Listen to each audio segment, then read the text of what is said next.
So let's jump to this next story. We have this from CNET. Gas prices are at record highs. Here's why they won't drop anytime soon. Okay, sure. 13 states, a gallon of regular is averaging more than $5. In Mendocino, California, $9.60 a gallon. They say 13 states. California, they say it's over $5. California is averaging $6.37 a gallon. Right now, the national average is $4.92. This number is apocalyptic in politics. Yeah. People, I guarantee you go to a random place, working class place, and you ask them anything about Pelosi, the Supreme Court, and they're gonna say, I don't know. I can't afford gas. Yeah. How am I supposed to get to work? And it's June, so we're only going up from here. I mean, that's the thing. Like, has gas ever gone down in the summer? No. Right. No, the summer right? driving months are when it goes nuts. Peak driving season. We're entering those. Yes, we're entering. I $8 an average, they're saying. My kids are sick of.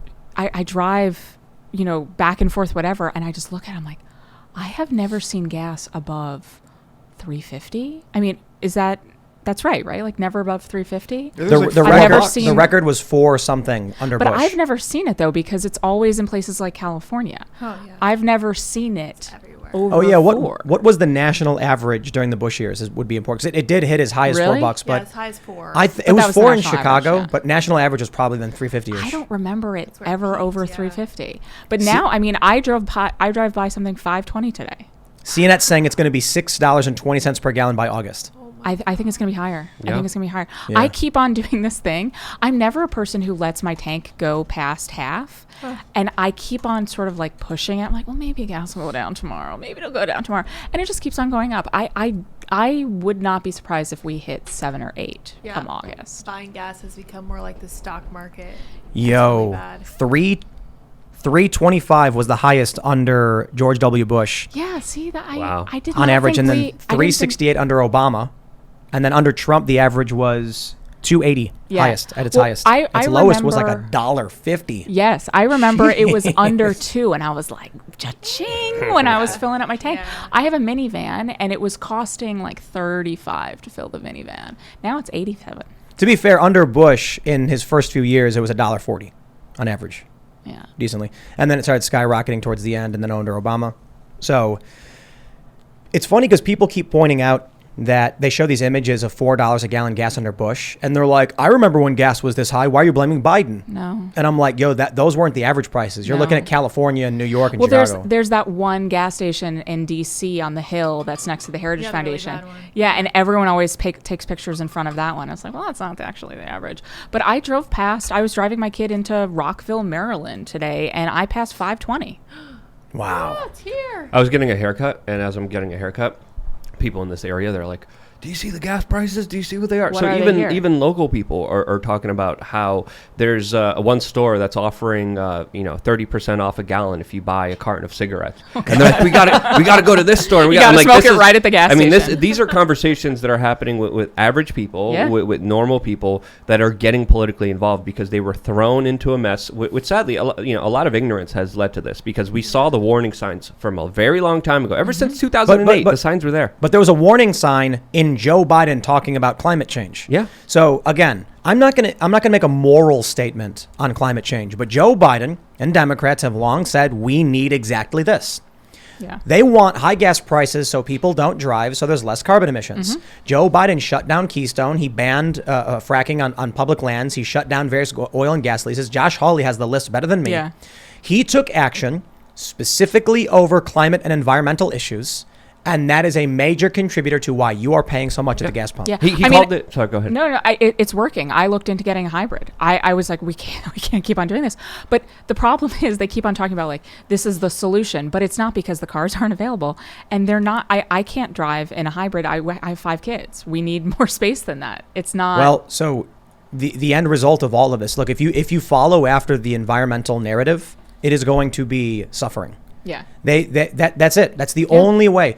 In France, they put a petrol tax, resulted on a tax on the fuel, resulted in 18 months of rioting. Not like that one. Because it's simple. When they come out and say you've got to cut back they're saying it's going to get a lot worse for you. Your standards will be. They're saying you are the carbon that they want to get rid of. And again, we were talking about this yesterday. Biden is talking about these high gas prices being a, quote, incredible transition. He was talking about how he wants to build back better, how he wants to set up more green policies as we're literally importing oil from Saudi Arabia. That all of that in the name of green policies instead of domestic energy production. And then there's these politicians, like this Democratic senator came out, was bragging how the gas prices don't matter to her because she has an electric vehicle. So let's think about what happens in November. Gas prices are going to hit a peak in August. Yeah. A couple months beforehand. I don't think there's a single word a Democrat could say at that point. That's it. Yeah. They're going to put out all the ads in the world. And I wouldn't be surprised if we have like a record. I don't mean this literally, but I'm saying I would not be surprised if there's a record low spend from Democrats because they're like, we're just going to write it off. Don't waste the money. Yeah. Save it for 2024. Well, you would think that they would have their messaging a little better, right? Like they're talking about gun control, they're talking about abortion, and they're talking about like, well, I don't care about gas prices because I have an electric this is vehicle. a great transition. We're building back better. This is awesome. This is great for the environment. Robust recovery. Yep. Yeah. Well, Like the jobs report is good. Therefore, all of your suffering doesn't matter because someone got a job. Inflation is transitory. It's just all It's gaslighting. temporary. It's It's all actually good gaslighting. for you. Yeah, it's crazy. It's absolutely insane, the talking points that they're releasing. Yeah, I'd call it gaslighting if it wasn't so insane. It's like it's. But that's the definition, though. It's just crazy. I liken it to that Family Guy joke where Peter's in an elevator with one other guy and he farts and then says, "It was you." Like that's what they're doing. Yeah. They're saying the economy is better than ever, and you're like, "Bro, I'm pumping my gas right now. I'm right here." Yeah, I'm standing here.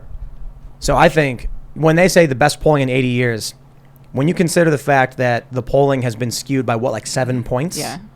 Nah, it's going to be, 7, yeah. People are calling it a red wave, right? There's going to be a GOP red wave.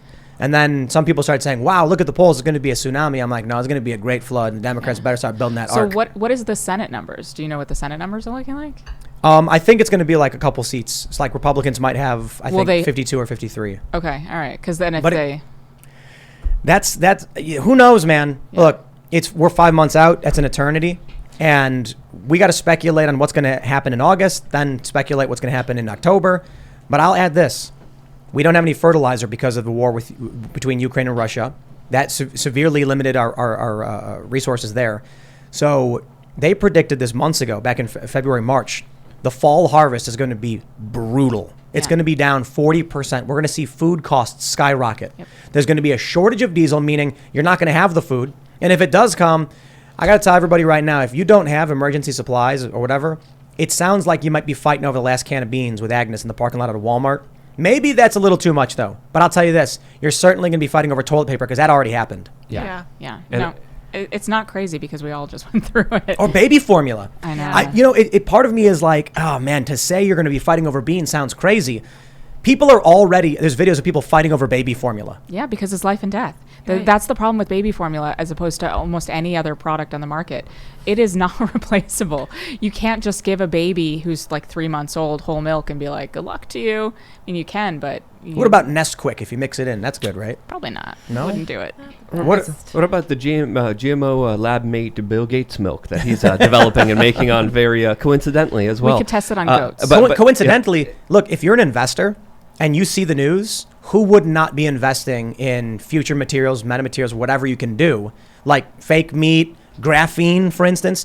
Graphene? Graphene, yeah. What is that? It's hexagonally latticed monoatomic carbon. It's like a layer of carbon, a flat layer of atomic carbon, and it's hexagonal, so it's like looks like a honeycomb. Okay. Immense. Here, it's actually some right here. It's a powder, black powder. It's pure carbon. Did I just open a Pandora's box? Yes. Let's lay It's like the 21st century steel. It's an incredible building material with electric. Sorry. Yeah, I'll get into it later. Drink. They use it for making better batteries. It's a very powerful, wonderful new touchscreen material. wallpaper. It's going to be revolutionary. Oh. My point here is when you're watching the collapse in this way, you're going to be investing in food, farmland, chickens, raw materials, chickens. Bill Gates is buying farmland. He's making fake meat and he's making fake breast milk. How convenient. That aligns perfectly with his agenda. I mean, he's a businessman. He wants to invest in what he needs to invest in. It makes sense, doesn't it? Good. He's definitely cornered the market, to say the least. I could say a lot more about this, but from everything that I'm seeing, I think in the future there's going to be a lot more economic instability. I think that's without a doubt definitely happening here in the United States. I think we're going to be seeing more limited, supplies, random items that are not going to be available. I don't think it's going to be as bad as it will be in places like in Africa and the Middle East, which are definitely expected to deal with the full brunt of this larger geopolitical proxy war that's happening inside of Ukraine, especially with the wheat and the fertilizer crisis, which will hit them. The richer countries will be able to afford a lot of the wheat, a lot of the food they will be importing at. Other countries that are poor in the Middle East and Africa, they're going to be facing some significant problems that is going to be overwhelming. Thanks for checking out this segment from the Timcast IRL podcast. But if you want to check out the full show live, tune in Monday through Friday at 8 p.m. And if you want more special access content, head over to timcast.com and become a member. Your membership helps sustain this company, keep our journalists employed, makes this show happen, and you will get access to exclusive members-only segments of the Timcast IRL podcast, and there's a massive library to check out. So again, go to timcast.com or tune in Monday through Friday at 8 p.m., and we'll see you all there.